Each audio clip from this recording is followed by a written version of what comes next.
Bismillahirrahmanirrahim. Assalamualaikum warahmatullahi wabarakatuh.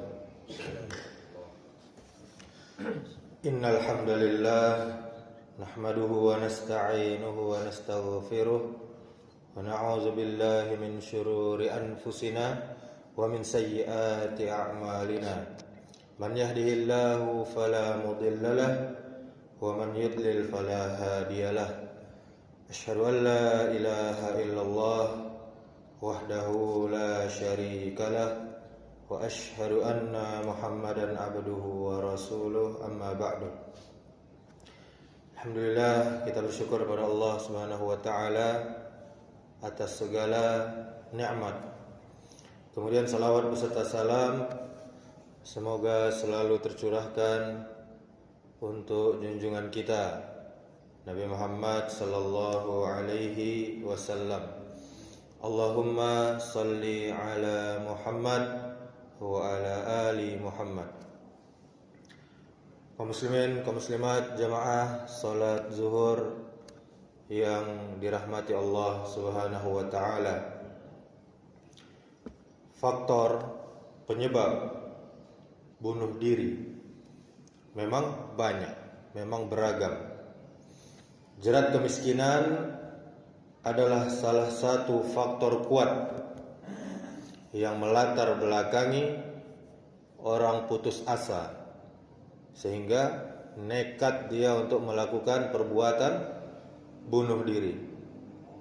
Kemelaratan menurut Komnas Perempuan juga rata-rata menjadi pemicu filisida maternal atau yang disebut dengan pembunuhan anak oleh ibunya. Tidak tega melihat anak menderita kemiskinan, sang ibu memilih jalan mengakhiri hidup anaknya. Kaum muslimin, kaum muslimat, jamaah yang dimuliakan Allah Subhanahu wa taala, wajib kita hindari. Bunuh diri adalah perbuatan terlarang. Allah Subhanahu wa taala mengingatkan dengan tegas, wala taqtulu anfusakum innallaha kana bikum rahima. Janganlah kalian membunuh diri kalian sendiri. Sungguhnya Allah Subhanahu wa taala Maha Penyayang kepada kalian. Dalam surah An-Nisa ayat 29. Kemudian Rasulullah sallallahu alaihi wasallam juga memperingatkan kaum muslimin bahwa bunuh diri akan menyengsarakan pelakunya pada hari kiamat nanti. Sebagaimana sabda beliau, man qatala nafsahu bi syai'in fid dunya uzziba bihi yaumal qiyamah. Siapa saja yang melakukan bunuh diri dengan sesuatu, maka dia akan diazab dengan sesuatu itu pada hari kiamat. Hadis riwayat Bukhari dan Muslim.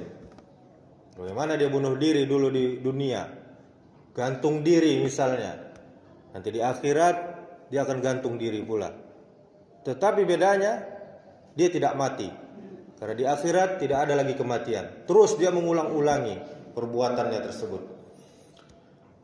Kemudian Rasulullah sallallahu alaihi wasallam juga mengingatkan para orang tua, jangan membunuh anak-anak mereka hanya karena takut anak-anak akan menyusahkan mereka atau menderita karena ketiadaan rezeki.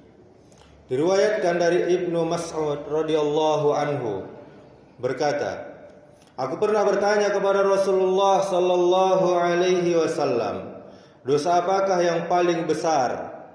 Beliau menjawab, engkau menjadikan sekutu bagi Allah, padahal Allah lah yang menciptakan dirimu. Aku bertanya lagi, kemudian apa? Kemudian Rasul menjawab, engkau membunuh anakmu karena takut ia makan bersama dirimu. Hadis riwayat muttafaqun alaih. Bagaimana petunjuk Nabi sallallahu alaihi wasallam? Semua peringatan tentang besarnya dosa bunuh diri, baik yang berasal dari Quran maupun sunnah Nabi sallallahu alaihi wasallam dari hadis-hadis, adalah tanda betapa besarnya cinta Allah Subhanahu wa taala dan cintanya Rasulullah sallallahu alaihi wasallam kepada kita umatnya. Dan Rasulullah sallallahu alaihi wasallam menginginkan umatnya tidak terjatuh dalam azab Allah Subhanahu wa taala. Karena itu beliau ingin menyelamatkan kita dari perbuatan tercela tersebut.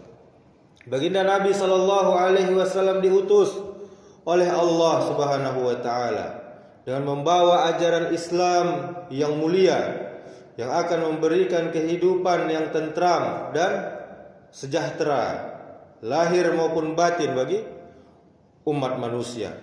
Yang pertama, beliau membangun masyarakat dan negara di atas akidah, di atas keyakinan Islam yang kokoh. Dari sini terpancar keyakinan hidup yang kokoh akan rezeki, tidak khawatir akan rezeki. Lahir sikap tawakal dan optimis dalam hidup. Apa sabda beliau? Janganlah kalian berputus asa dari rezeki Allah Subhanahu wa taala selama kepala kalian masih bisa bergerak. Sesungguhnya manusia itu dilahirkan oleh ibunya dalam keadaan merah, tidak memiliki apapun. Lalu Allah Azza wa Jal memberi dia rezeki. Hadis riwayat Ibnu Majah. Kemudian dalam masyarakat seperti kita di Indonesia ini, saat ini akidah Islam tidak lagi menjadi dasar kehidupan kita, maka tercabutlah mafhum keyakinan akan rezeki dan tercabut sifat tawakal kepada Allah Subhanahu wa taala. Kemudian kehidupan pun mudah rapuh, lalu mudah pula hancur saat mendapatkan ujian kemiskinan, kesempitan rezeki, bahkan sering orang takut tentang keadaan masa depan. Alun kasitu wale, masih hari ko, lah cameh lah takui. Padahal itu belum terjadi dan sama sekali kita tidak tahu kepastiannya. Kemudian yang kedua, baginda Nabi sallallahu alaihi wasallam mengajari umatnya kesabaran dalam menghadapi kesulitan hidup. Beliau kerap mengganjal, Nabi kita, utusan Allah, kekasih Allah, mengganjal lambungnya dengan batu untuk menahan lapar. Beliau juga sering berpuasa saat tahu istri-istri beliau tidak punya makanan di rumah. Makanan beliau adalah khoshin namanya, yakni gandum yang kasar lagi keras.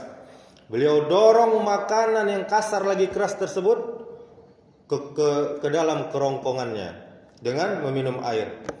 Kemudian yang ketiga, solusi atau cara dari Rasulullah sallallahu alaihi wasallam. Rasulullah mengingatkan kaum lelaki untuk bekerja keras, bersungguh-sungguh sebagai tulang punggung keluarga. Jangan malas, apalagi meminta-minta kepada orang lain. Bagaimana sabda beliau? Sungguh seandainya salah seorang dari kalian mengambil seutas tali, kemudian kembali dengan memikul seikat kayu bakar di atas punggungnya, lalu dia menjual kayu itu sehingga dengan itu Allah menjaga wajahnya atau kehormatannya, hal itu lebih baik lagi daripada dia mengemis, dia meminta-minta kepada sesama manusia, baik mereka memberi atau menolaknya. Hadis riwayat Bukhari.